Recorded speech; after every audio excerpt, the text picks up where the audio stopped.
शुरू करने से पहले हमारे चैनल को सब्सक्राइब करना मत भूलें।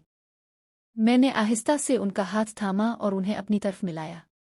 वो अभी तक हैरान थीं, सांस तेज और दिल की धड़कन सुनाई दे रही थी। मैं आहिस्ता आहिस्ता नीचे बैठता चला गया, उनकी आंखों में देखते हुए जैसे खामोशी से पूछ रहा हूं कि क्या ये ठीक है, क्या इजाज़त है वो खामोश रहें। बस उनकी सांस और मेरी धड़कन के दरमियान फासला कम होता चला गया। मैंने अपना चेहरा आहिस्ता से करीब लाया, बहुत नरमी से, बहुत एहतियात से, जैसे कोई नाजुक चीज़ को छूने से पहले 100 बार सोच ले। ओफ अली, उनके मुंह से बस इतना निकला। आवाज़ में लर्जिश थी, गहरी सांस थी और एक अजीब सी बेबसी थी। ये क्या कर रहे हो?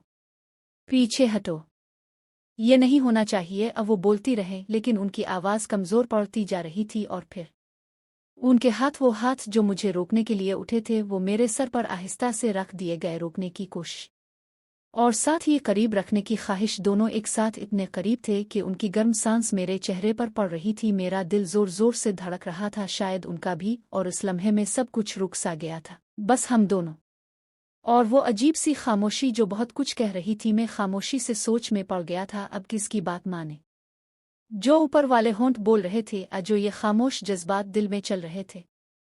दिल और दिमाग के दरमियान एक अजीब सी जंग जारी थी, लेकिन इस लम्हे में सब कुछ बहुत गहरा, बहुत करीब और बहुत शदीद महसूस हो रहा था। हम दोनों एक दूसरे के बिल्कुल करीब थे। वक्त जैसे रुक सा गया था, जैसे दुनिया में बस हम ही बाकी रह गए हों। मैं उनके सामने बैठा हुआ था, उनकी आंखों में देख रहा था। उनकी नज़रों में एक अजीब सा मलगूबा था, हैरत, शर्म, बेबसी और शायद एक छपी हुई ख्वाहिश भी जो अल्फाज में ढल नहीं पा रही थी। मैंने आहिस्ता से अपना हाथ उनकी तरफ बढ़ाया, नरमी से, बहुत एहतियात से उन्हें अपनी तरफ बैठा लिया। इस बार वो नहीं हटाई, ना कोई एहतिजाज, ना कोई रोक टोक, बल्कि उनकी सांस और तेज हो गई, जैसे वो खुद भी चाह रही हों कि ये फासला और कम हो जाए, ये लम्हा और गहरा हो जाए। अब हमारे दरमियान कोई फासला नहीं बचा था, बस दो धड़कते दिल, दो तेज सांसों की आवाज़ और एक ऐसी खामोशी जो बहुत कुछ कह रही थी। मैंने उनकी आंखों में देखा, वो भी मुझे देख रही थी, और इस एक नज़र में सब कुछ तय हो चुका था। अब आगे क्या होता है? क्या ये लम्हा अचानक टूटता है? कोई आवाज़, कोई दस्तक, कोई याद इसे रोक देती है? फिर ये और गहरा हो जाता है? मैंने अपना चेहरा और करीब लाया, उनकी मेरे चेहरे पर महसूस हो रही थी आहिस्ता से, बहुत नरमी और एहतियात से। मैंने उनके ऊपरी हिस्से को देखना शुरू कर दिया, जैसे कोई नाजुक फूल को देख रहा हो, डर के मारे कि कहीं वो मुरझा ना जाए, जो उन्हें आहिस्ता आहिस्ता सहारा दे रहा था। बस इतना कि वो महसूस करें कि मैं उनके साथ हूँ, पूरी तरह, मुकम्मल तौर पर। उनके मुंह से अली, आवाज़ में एक गहरी नर्म सी लर्जिश थी, जैसे वो खुद भी इस एहसास से लड़ रही हों और साथ ही इसमें डूब भी रही हों। हाय, ये क्या कर रहे हो? वो बड़बड़ाए, लेकिन अल्फाज कमज़ोर पड़ते जा रहे थे। उनके हाथ मेरे सर के बालों में उलझे हुए थे, कभी हल्का सा खींचते, जैसे वो मुझे रोकना चाहती हों और साथ ही और करीब भी रखना चाहती हों। ये लम्हा अब एक अजीब सी कशमकश में बदल चुका था, जहाँ ना कोई मुकम्मल इनकार था, ना कोई मुकम्मल हाँ, बस एक गहरी खामोश ख्वाहिश जो हम दोनों के दरमियान बढ़ती जा रही थी। उआंस तेज, दिल की धड़कनें एक दूसरे के साथ मलती जा रही थीं। और फिर अचानक उनकी उंगलियां मेरे बालों में थोड़ी और मजबूती से पकड़ गईं। अब ये फैसला उनके हाथ में था। अली, प्लीज मुझे बेड पर बैठने दो, मेरी टांगें अब कांप रही हैं, मजीद नहीं संभलता। उनकी आवाज़ में कमजोरी थी, लेकिन एक अजीब सी इल्तिजा भी थी, जैसे वो ये लम्हा रोकना नहीं चाहती थीं, बस थोड़ी सी सहारा मांग रही थी। मैंने फौरन उनकी तरफ देखा, उनकी आंखें बंद थीं, चेहरा सुर्ख हो चुका था और सांस अब भी तेज चल रही थी। मैंने आहिस्ता से उनका बाजू थामा और बहुत नरमी से उन्हें उठाया। वो मेरे सहारे से उठीं और हम दोनों आहिस्ता आहिस्ता बेड की तरफ बढ़े। उन्हें बेड पर बिठाते हुए मेरा दिल अब भी जोर जोर से धड़क रहा था। वो बैठें तो उन्होंने अपना सर थोड़ा सा झुका लिया, जैसे शर्म और जज्बात से लड़ रही हो। मैं उनके सामने घुटनों के बिल बैठ गया, उनकी आंखों में देखते हुए। अब एक अजीब सी खामोशी छा गई थी। वो क्या कहना चाहती थी? क्या ये लम्हा यहाँ रुक जाएगा? आगे बढ़ेगा? मैंने आहिस्ता से उनकी तरफ देखा, उनकी आंखों में वो मिला जला एहसास था, शर्म, बेबसी और एक छपी हुई ख्वाहिश जो अल्फाज में कभी पूरा बयान नहीं हो सकता। मैंने उन्हें नरमी से सहारा दिया, एक हाथ, और आहिस्ता आहिस्ता उन्हें बेड की तरफ ले गया।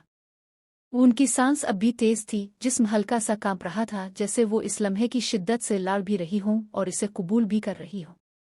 मैंने उन्हें बेड के करीब लाया और नर्म लहजे में कहा, "ऊ बैठ जाओ आराम से।" वो थोड़ी सी लड़खड़ाती हुई बेड पर बैठो और फिर आहिस्ता आहिस्ता पीछे लेट गई। अब बेड पर आराम से फैला हुआ था, टांगें अब भी नीचे लटक रही थीं। चेहरा सुर्खी मार रहा था, पेशानी पर पसीने की बूंदें चमक रही थीं, पलकें बार बार झपक रही थीं और होंठ हल्के से लरज रहे थे। वो मुझे देखते ही जेर लब बड़बड़ाए, "गंदा, बदतमीज", और फिर शर्म से आंखें बंद कर ले। उनकी आवाज में थोड़ा सा गुस्सा था, लेकिन इससे ज्यादा एक अजीब सी कमजोरी थी जो दिल को छू रही थी। मैं उनके सामने खड़ा हो गया। हम दोनों एक दूसरे के इतना करीब थे कि सांसों की आवाज एक दूसरे के चेहरे पर महसूस हो रही थी। उनकी आंखें अब भी बंद थीं, लेकिन चेहरा गुलाबी पिन लिए हुए था, जैसे कोई खूबसूरत ख्वाब देख रही हो। उनकी सांस अब गहरी और भारी हो गई थी। हर सांस के साथ उनका हल्का सा हो रहा था। ये लम्हा बहुत खामोश था, बहुत गहरा था, ताकि हम दोनों एक दूसरे के सामने मुकम्मल तौर पर खिले और बेबाक महसूस करें, बस एक दूसरे के लिए। इस कुर्बत में खो जाने के लिए अब हम दोनों एक दूसरे के बिल्कुल करीब थे। वक्त जैसे ठहर गया था। ये सिर्फ कुर्बत नहीं थी, ये एक ऐसी जज्बाती गहराई थी जहां दिल और रूह भी एक दूसरे से जुड़ चुके थे। उनकी आंखें आहिस्ता से खिलीं और मुझे देखा। इस एक नज़र में सब कुछ था, सवाल भी, जवाब भी, और एक छपी हुई इल्तिजा भी। अब आगे क्या होता है? क्या वो कुछ कहती है? कोई अचानक आवाज इस लम्हे को तोड़ देती है। ये कुर्बत और गहरी हो जाती है। ये सिर्फ कुर्बत नहीं थी, बल्कि एक गहरा जज्बाती रिश्ता था जो इस लम्हे में और भी मजबूत हो रहा था। मैं उनकी तरफ देख रहा था और वो खामोशी से आंखें बंद किए इस एहसास को महसूस कर रही थी, जैसे वो इस लम्हे को पूरे दिल से जीना चाहती हो। जैसे ही मैं उनके बिल्कुल करीब आया, उनको एक हल्का सा झटका लगा। वो फौरन बोले, "अली, प्लीज, अपनी हद मत पार करना। बस एक हद में ही रहना।" उनकी आवाज में इल्तिजा थी, मगर एक अजीब सी कमजोरी भी जो मुझे रोक भी नहीं पा रही थी। मुझे अंदर ही अंदर हल्की सी हंसी आई, लेकिन मैंने बहुत नर्म लहजे में जवाब दिया, "अच्छा उम्मी, बस थोड़ा सा प्यार और करना है, बस इतना ही।" ये कहते हुए, मगर हैरत की बात ये हुई कि वो खुद ही इस लम्हे में खिल गईं। एक लम्हे को मैं हैरान रह गया, दिल की धड़कन और तेज हो गई।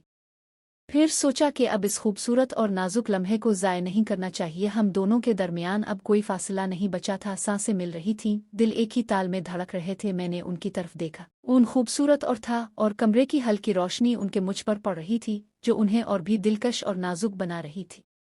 मैंने बहुत प्यार से, जैसे कोई नाजुक फूल को छूने से पहले 100 बार सोच ले, उम्मी ने एक गहरी, जोरदार और आवाज में हल्की सी लर्जिश के साथ कहा, "अली, प्लीज, कोई निशान मत छोड़ना। मेरे पर फौरन निशान पड़ जाते हैं।" हम दोनों इस लम्हे में मुकम्मल तौर पर खोए हुए थे। उनकी सांस तेज थी, दिल की धड़कन एक दूसरे को सुनाई दे रही थी। ये सिर्फ कुर्बत नहीं थी, ये एक गहरा जज्बाती बंधन था जो हर लम्हे के साथ और मजबूत हो रहा था। मैं उनकी आंखों में देख रहा था और वो आंखें बंद किए इस एहसास को पूरे जोश से जीने में मसरूफ थीं। वक्त जैसे रुक सा गया था। बस मैंने उनकी बात का जवाब नहीं दिया, बस आहिस्ता आहिस्ता उनके और करीब रहा। वो फिर जेर लब बोले, "बदतमीज, मैं कहीं भागी तो नहीं जा रही, आराम से करो ना।" उनकी ये बात सुनकर मेरे दिल में एक अजीब सी गर्मी फैल गई। उनकी आवाज में अब गुस्सा नहीं था, बस एक नर्म सी इल्तिजा थी, जैसे वो ये लम्हा रोकना नहीं चाहती थी, बस इसे और भी खूबसूरत बनाना चाहती थी। मैंने उनकी पेशानी पर आहिस्ता से कहा, "जी उम्मी, आराम से ही, बस आपके साथ हों।" अब हमारे दरमियान वो खामोशी और गहरी हो गई थी, जो बहुत कुछ कह रही थी। सुनकर मुझे अंदर ही अंदर एक अजीब सा हौसला मिला। लग रहा था कि अब सब कुछ कदरे काबू में आ चुका है, और वो भी इस लम्हे को आहिस्ता आहिस्ता कबूल कर रही है। मैंने अपना चेहरा उनके चेहरे की तरफ उठाया। उनका चेहरा सुर्ख था, निचला होंठ दांतों तले दबा हुआ था। मुझे देखते ही वो शर्मा गईं और जेर लब बोले, "बदतमीज, कुछ तो हया कर लो। तुम्हारी माहों में ओ।" मैंने उनकी आंखों में देखकर बहुत नर्म लहजे में कहा, "उम्मी, यही तो शर्म है जो मुझे और करीब ला रही है।" ये कहते हुए मैंने हल्का सा जिस्म मुंतकिल किया ताकि हम एक दूसरे से और भी करीब महसूस करें। आलिफ, उनकी सांस की तपिश, सब कुछ बहुत गहरा और शदीद हो चुका था। वो फिर बोले, "अली, मैं थक गई हूँ।" मुझे भी फौरन एहसास हुआ कि वो बेड के किनारे पर हैं, टांगें नीचे लटक रही हैं, और ये सब उनके लिए तकलीफ दे हो सकता है। वे बदतमीज, बेगैरत, ये क्या कर रहे हो? आवाज में थोड़ा सा गुस्सा था, लेकिन इसके साथ एक अजीब सी कमजोरी और कुर्बत भी झलक रही थी। उनकी टांगें ऊपर होते ही हमारे दरमियान का फासला और कम हो गया। अब हम एक दूसरे की सांसों को, दिल की धड़कनों को और इस पूरे लम्हे की को बहुत करीब